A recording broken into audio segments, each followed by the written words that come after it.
Now, if we enter a war with Syria, I believe we're in a no-win situation.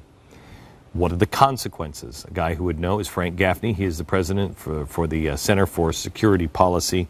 Frank, is it fair to call you a hawk? I mean, you're a guy who's generally saying, you know, a strong America, let's go in and clean up a mess. I think that would be an unfair characterization. I think that I'm of very much the view that Ronald Reagan espoused, of peace through strength. Well, and I believe that you can actually avoid having wars by having the strength that persuades everybody that you don't want to fight us. Correct. Wait, Frank. Getting into fights that are unnecessary. No. And I don't mean that, and I didn't mean to offend you on that. I would look at Reagan as a hawk. Not offended. Reagan was a guy who, you know, we are not messing around. If we have to go in and do a job, we're going to go do a job. But everybody would look I wasn't quibbling about the term hawk. Yeah, okay. I don't think that using force inappropriately is a good idea, and I think in the case, just as you were saying earlier, of Syria, that would be a mistake. I don't think we should be doing it. Everybody will usually say, anybody who is a hawk, anybody who is on the right, they just want war. They just want to kill people. They just want to use the machinery, and you're exactly right. Can I have been noodling this, Frank? And this is why I wanted to have you on, because this is what you've done for your whole life. Tell me one good reason, or tell me what you think is really happening, because I can't come up with a good reason, and so that tells me something else is going on. Look, the reasons are not hard to find, but the problem is they're not compelling. When subjected to close scrutiny, Glenn, they're not good reasons, and I think you're right about that. The humanitarian interest, trying to discourage people from using chemical weapons in the future, standing up for, you know, the principle. All of these things are not going to work out, even if they were, you know, morally compelling, and they probably are. They're not going to work out under these circumstances for the basic reason that there are no good guys in Syria. I mean, not to say that the people of Syria don't have good people among them. They certainly do, and there may even be a few people fighting Bashar Assad and the Free Syrian Army who are good guys, but unfortunately the people who are going to vie for power and ultimately prevail are either Bashar Assad, a proxy and client of Iran and its surrogates Hezbollah on the one hand, and at the very best, the Muslim Brotherhood, and at worst, as Sarah Carter was saying, Al-Qaeda on the other. This is not a civil war in which we can possibly have an outcome that will be in our interest, and I think becoming embroiled in it for whatever humanitarian or altruistic reasons is a strategic mistake of the first order. Okay, I don't believe that we are actually doing it for humanitarian reasons, or we would be helping the Coptic Christians as well. That just doesn't make sense. There's no consistency on that. Russia and China are threatening us now. Iran is threatening us. If we went in there and we did what they're saying now, we're just lobbing a few missiles in, do you think everybody just sits on their hands and just says, okay, all right, well, we'll just leave it alone. America made its point, well, let's leave it alone. Do you think that's realistic to happen, that we can just go in at something very low level and everybody just turns away? Yeah. Glenn, I call this the Goldilocks strategy.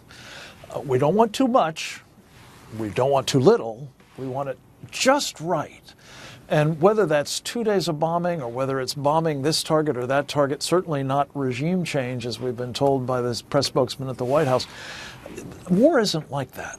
And unfortunately, as I think your analogy back to, the guns of August, interestingly enough, 1914, is so apt, is a lot of this is a function of perceptions and behavior that may be mistakenly based on wrong perceptions, but nonetheless, people are behaving on the basis of what they perceive. And here's really the kicker, and what I guess would make me a hawk, certainly relative to Barack Obama, Glenn, is I believe much of what we're confronting today in Syria, from Russia, from China, from Venezuela and others, is a perception that we're weak, that we're irresolute, that we've hollowed out our military, that we're disengaging from the world. And I personally think that that is going to make not only our interests much more vulnerable to bad things, but it's going to make the world a much more dangerous place.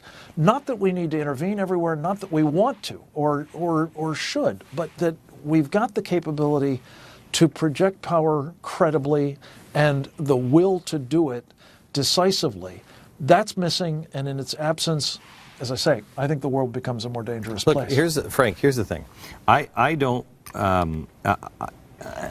believe that that America can be the world's policeman. I don't believe that we should be involved in everybody else's business. I think that's one of the things that I have grown to really embrace with the libertarians. Where we part is there are times when it is in our interest that my feeling is we pound you into glass and we walk away.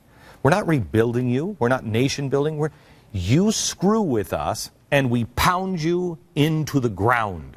And then we leave. And it doesn't take 4 years to do that.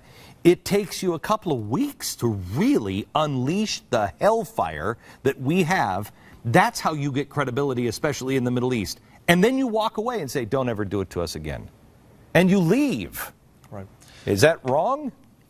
If you have to, you need to have the capability to do it. What I'm arguing is, if you have the capability credibly to do it, and everyone thinks that you will, you probably don't have to use it. Yes. And that's certainly to be preferred. Yes. It's certainly to be preferred. Yes. But here's the problem.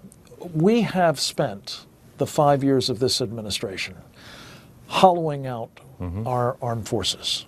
This isn't widely understood, but the truth of the matter is what is left today is a fraction of what Barack Obama inherited. It's still very powerful, don't get me wrong, and relative to some, if not many of the other powers we might contend with in the world, it's formidable.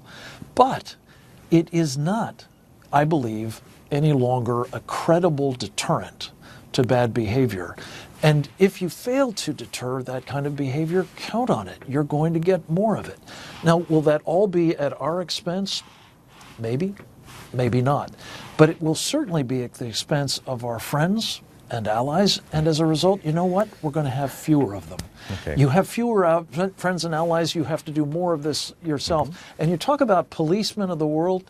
There's no more exemplary indication that the president thinks we are the policemen of the world, then he's going to take a police action to punish Bashar Assad for this chemical weapons use. This is crazy. It's standing on the head many of the left's thinkings, and I think it's just wrong-headed in the extreme. Thank you very much. I appreciate it, Frank. Thank you.